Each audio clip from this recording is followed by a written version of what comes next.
I'm More Than a Woman, interview 1, role 1, take 1, action. Hi, I am Nadine. I am the co-founder of Where's Home. We are a digital relocation platform helping expats relocate to the UK, as well as offering a concierge service. My name is Rosemary Laye. I am a radio producer.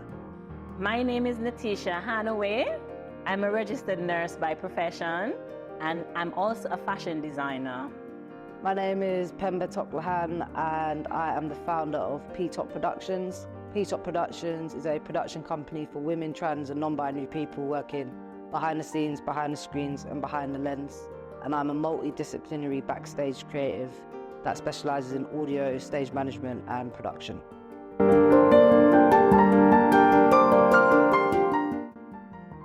Empowering other women, cheering each other on, making sure that we're there supporting one another, if it be personally, professionally, and also not being the typical woman in this world and society, and understanding that like women and men we're all equal and as one. Womanhood to me looks like power, being powerful and being assertive. It's like a constant navigation between resistance and resilience of the patriarch. And for me, womanhood isn't defined by what I wear or how I walk or how I talk or how I look. It's a feeling that I have within myself that I know that I'm a powerful woman.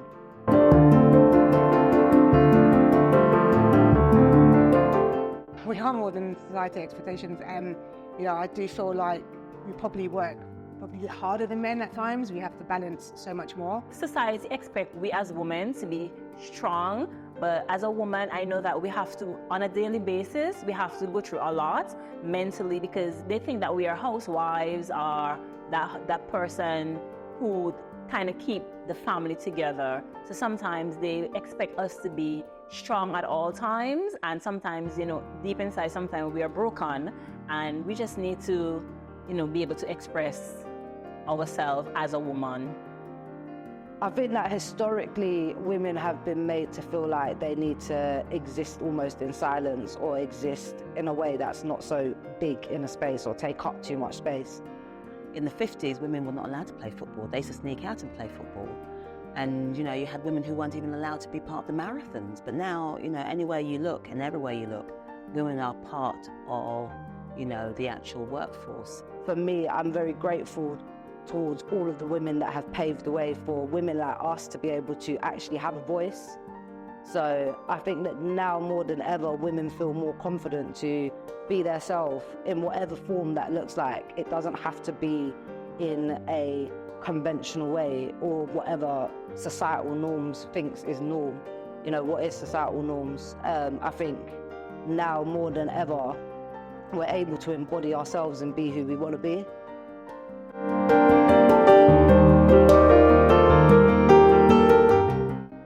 Challenging. So I've had like 2 industries or 2 careers. The first one, I was in the IT industry. So it wasn't just because I was a woman, but also because I was a black woman. That, those 2 folds were just very, very challenging, because what I used to do, I was called a pre-sales consultant. So I used to go to businesses to talk about how wonderful our software is, and more importantly, how that software can help a business. There were not a lot of women who were doing that particular role, and you didn't see black women doing it either. So it was challenging. Now I'm in the media industry, and you don't see a lot of black radio producers. So again, the challenge continues, right? So it's always been challenging, not only because I'm a woman, but because I'm a black woman as well, because I don't see myself reflected in my industry. I'm in a very male-dominated industry, and it's not very diverse as well. So as a mixed-race lady, it's quite difficult. So navigating that has been trying to find other women that I can work with, and that has also been quite challenging. So I'm facing that challenge every day. Working in the creative industry, especially within audio or backstage roles, you just find that historically it has been white cis men. And that still is now also very much so the case. When you walk into a space, it's very common that someone will walk in and say, "Where's the sound man?" And for me, I'm just at a point now where I see that, but I also acknowledge that by me being able to be in that space, like I said, I can create more space for others to come in as well. As a nurse and being a fashion designer as a woman, we have like pay difference, that big pay gap, compared to the male counterpart. So the inequality where that is concerned, where your pay, in terms of promotional advancement, that's also a challenge for us as women. Not to say that women are not promoted, but it is very more difficult, it's very more hard to get there. And in order for us to get there, whether in whatever field as a woman, like in my case, like I said, I'm a nurse and a fashion designer, I have to make sure that I keep my knowledge up to standard, do extra studies, and sometimes as well, I have to, sometimes when the opportunity arises, I have to also keep my mouth shut and just go for it, because sometimes when you speak things a bit too fast, it tends to hamper your progress.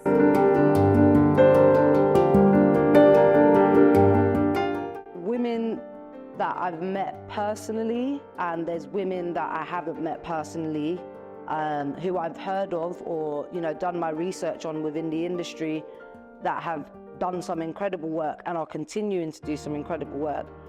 When you look at certain women, Nadu Plaka is an amazing woman who runs events, who's a black event manager, who I've really looked up to for many, many years. And to be able to be in certain environments with her now and see how she works, and also from a distance, look at that and then feel inspired. I think that's really important. It's important for the next generation to see that. There isn't much women, but there are the few. And if you look out there, I think you will find that there are some incredible women paving the way out there. There is maybe one or two women that are quite present, but I don't feel like it's powerful enough yet. I definitely feel like we need more women to stand up and to show that they're probably doing the same amount of work that the males are doing in the industry. I definitely think that we need to be more present, and even if we are doing the work, there needs to be more of a spotlight on them. I think we are really good at communicating, women, more so than men are. So as a producer, we have to choose relevant contributors or guests for a show. And we have to make sure that they know how they're going to get to, the studios and back and what have you. Women are just more caring. We just have a knack of doing that. So you see that very, very clearly. Sometimes, especially if it's like news studios where I've worked in the past as well, they feel like the men should actually lead with things, but it doesn't always work out, because I find that with women we can think about quite a few things and keep a lot of balls, up in the air. A lot of my male colleagues can't do that, but because they're a man, they've been told that they should charge with something. But I would like to believe, and I do see that a lot of the editors in our environment can see that women are actually better with that interactive, interpersonal skills.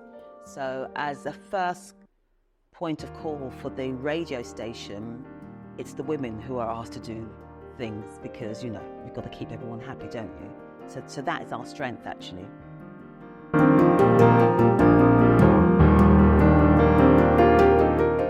There's people all over the world that need our help, and I want to be there helping them, so I can't let being a woman stop me from doing that.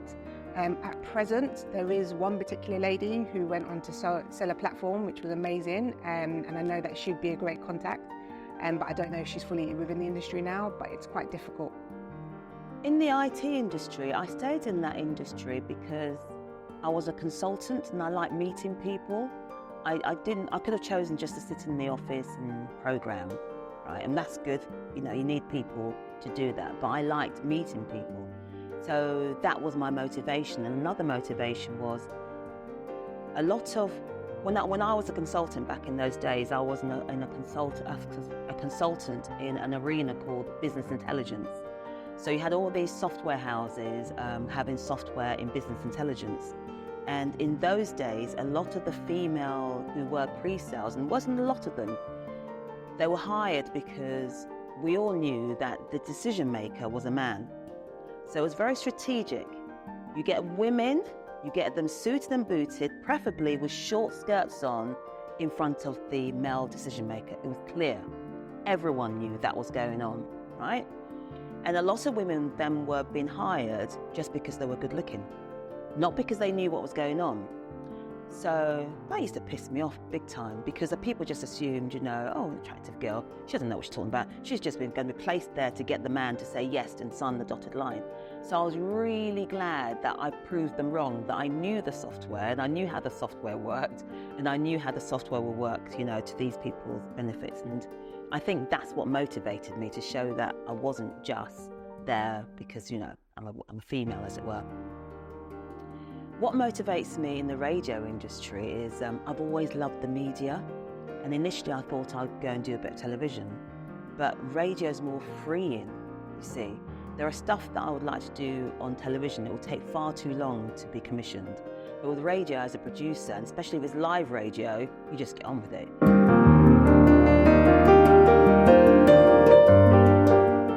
I try my best to take trips, take vacation, also spend that time by myself to just relax, recuperate after that, that hustle and bustle of everyday life with work, family, and, just try to tap into my mental space. And, having that me time alone, it just helped me to be a bit more clear in how I would go forward on every day. For me, me time is if my children are happy, I'm happy.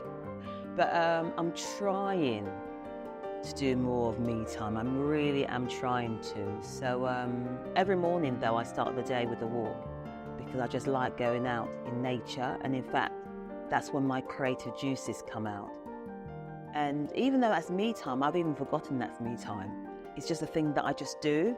When you have me time, that's when you realise just how much of a headache you have, actually. Do you know what I mean? When you have time to stop, then you're so in tune with your body, you can feel the aches and the pains and the headaches. So it's very, very important. If you can't function very well, you're not going to be good to anybody else. Yeah, the balancing, I don't know if it's really balancing. It's probably, it's quite tough. It's really, really tough. Me time probably is like 1%, but I try to be really present. I have 3 boys. I try to be present for them in all their activities and their schooling, but also I need to work, I feel, extra hard within my industry to be known, to be seen. You have to be seen. You can't be hidden in a room or behind a desk. So the balancing is quite difficult, to be honest.